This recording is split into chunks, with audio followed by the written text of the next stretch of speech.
Muy buenas noches.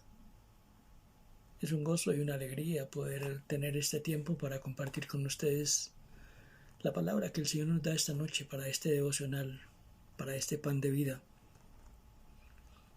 De hecho, hay un título para esta porción que vamos a tomar esta noche. Y el título es ¿Cómo es nuestro Dios?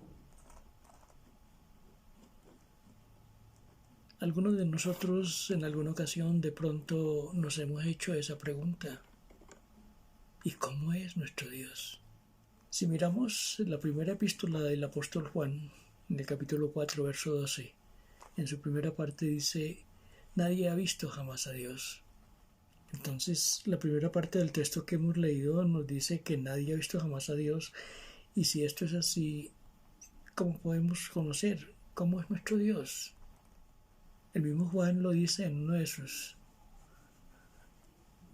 textos, dice, el unigénito del Padre, Él le ha dado a conocer.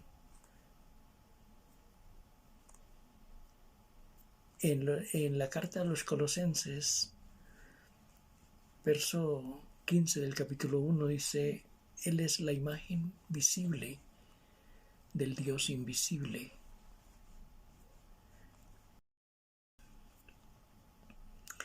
De manera que la respuesta a esa pregunta que hicimos inicialmente la vamos a encontrar ahí en Colosenses 1:15, donde se nos dice que nuestro Señor Jesucristo es la imagen del Dios invisible, el primogénito de toda creación.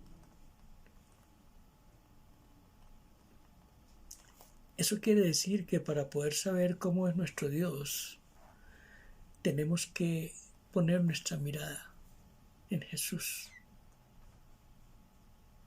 Y de hecho el apóstol Pablo dice, puesto los ojos en Jesús, el autor y consumador de la fe. Por medio de nuestro Señor Jesucristo, nosotros podemos saber cómo es nuestro Dios. Por medio de Cristo, podemos conocer el carácter de nuestro Dios. Por medio de Cristo podemos conocer cómo ama nuestro Dios. Por medio de Cristo podemos conocer cómo perdona nuestro Dios. Y muchas cosas más. Muchos atributos más de nuestro Dios. Pero tenemos que conocer a Cristo. Y Él nos mostrará al Padre. Este día, por medio de nuestro Señor Jesucristo y a través de su palabra, vamos a tener respuesta a la pregunta inicial. ¿Cómo es nuestro Dios?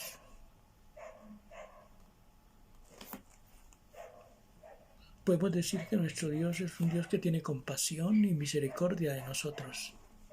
Dice la palabra en Mateo 9:35, dice, recorría Jesús todas las ciudades y aldeas enseñando en las sinagogas de ellos y predicando el evangelio del reino y sanando toda enfermedad y toda dolencia en el pueblo.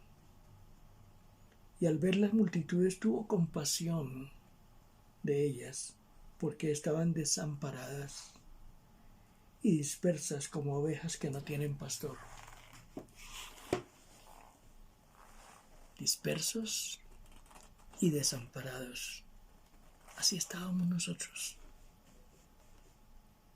¿Cuántos de nosotros alguna vez anduvimos por el mundo perdidos, viviendo en pecado, posiblemente en vicios, en alcoholismo, en drogas, en adulterio, en robos, en corrupción? ¿Y cómo nos veían las personas? ¿Y cómo nos veía nuestra familia? Quizá con menosprecio, con enojo, como algo que no sirve para nada, como algo que ya no vale la pena. Pero ¿cómo dice la palabra que nuestro Dios veía a esta gente y nos ve a nosotros hoy? Él los veía y nos ve como ovejas desamparadas. y dispersas que necesitan un pastor. Y lo maravilloso es que nuestro Señor Jesucristo estuvo dispuesto a ser nuestro buen pastor. Gloria a Dios.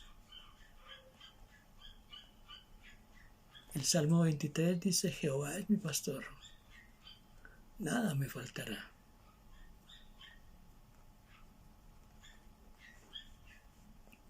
En Juan 14 el mismo Señor Jesús dice: no se turbe vuestro corazón. Si creen en Dios, crean también en mí. En casa de mi Padre muchas moradas hay. Voy pues a preparar morada para vosotros. Si miramos el significado de estas dos porciones, del Salmo 23 y Juan 14, podemos ver cómo en el Salmo 23 el Señor nos da una promesa para aquí en la tierra. Nada me faltará. El Señor es mi pastor, nada me faltará. Y en Juan 14 nos da una promesa para el más allá. En casa de mi Padre muchas moradas hay. Voy pues a preparar morada para vosotros. La palabra dice que nuestro Dios nos ve como ovejas desamparadas y dispersas que necesitan un pastor. Hoy nos ha dado la palabra y la promesa de un pastorado y de un mejor modo de vivir. Nuestro Dios es un Dios que siempre está dispuesto a darnos una nueva oportunidad. En Juan 8, 3 al 11 encontramos el relato de la mujer encontrada en adulterio y que tenía que ser apedreada porque la ley así lo mandaba. En el verso 10 del capítulo 8 de Juan, después de que el Señor Jesús confrontaba a los que tenían cada uno una piedra en su mano para apedrear a esta mujer, dice: enderezándose Jesús y no viendo a nadie sino a la mujer, le dijo: mujer, ¿dónde están los que te acusaban? ¿Ninguno te condenó? Ella dice: ninguno, Señor. Entonces Jesús le dijo: ni yo te condeno, vete y no peques más. Qué momento más difícil el que nos muestra el texto que hemos leído. Una mujer fue traída delante de Jesús por haber sido sorprendida en el acto mismo del adulterio. Una mujer que fue juzgada por todos. Y la sentencia era una: ella tenía que morir. Igual nosotros, aunque quizás no fuimos encontrados en adulterio, o quizás sí, y fuimos juzgados, señalados, pero Cristo se puso delante de nosotros y dijo: yo lo perdono, yo pago por él, yo pago por ella. Y fue a la cruz por cada uno de nosotros para pagar las deudas, las cargas que teníamos sobre nosotros. Así que ya no es necesario preguntarnos ¿y cómo es nuestro Dios? Sino que por el contrario tenemos que entender que Dios es un Dios compasivo y misericordioso y que siempre está dispuesto a darnos una segunda oportunidad. Solo tienes que buscarlo, porque Él es hallado de los que le buscan. Dios bendiga su palabra. Damos gracias a Dios por este tiempo y glorificamos su santo nombre. Y damos gracias en el nombre de Jesús nuestro Señor. Amén y amén. Buenas noches, mis hermanos.